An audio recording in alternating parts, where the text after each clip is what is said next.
So hello guys, আসসালামু আলাইকুম। So আপনারা জানেন নোয়াখালী এবং কয়েকটা জেলা বৃষ্টিপাতের কারণে সব কিছু তলিয়ে গিয়েছে। সো আমাদের নোয়াখালীরও একই অবস্থা।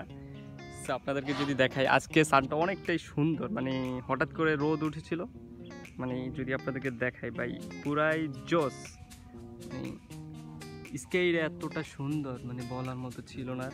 এটা হচ্ছে আমাদের বাসা। সো এই পানির ভিতরে আমরা এখন বসিয়ে দিব একটা নেট বসানোর পরে কালকে সকালে আমরা আসবো, এসে এটা উঠাবো, উঠে দেখবো আমরা কি কি মাছ ধরা পড়ছে। So let's get start. Okay, let's go.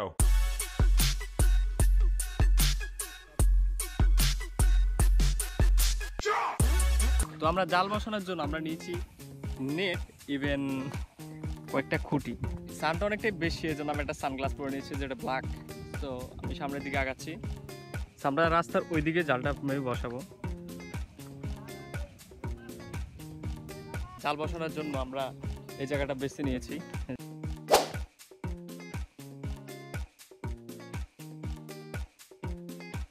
আমাদের জাল বসানি প্রায় শেষ, এই জন্য আমরা চলে যাচ্ছি আমাদের সেই বাসায়।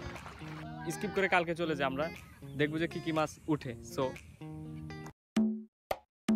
এখন ভোর 6টা বাজে, তো আমরা দেখবো কালকে জাল যে বসাইছি ওটাতে কি কি মাছ ধরা পড়ছে। চলো,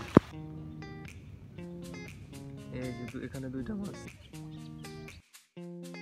আমাদের টোটাল মাছ পাওয়া গেছে এগুলো। সো আশা করি আপনাদের কাছে ভিডিওটা ভালো লাগবে। যদি ভালো লাগে একটা লাইক এবং কি আমার চ্যানেলটি সাবস্ক্রাইব করে রাখবেন। Thank you so much for waiting.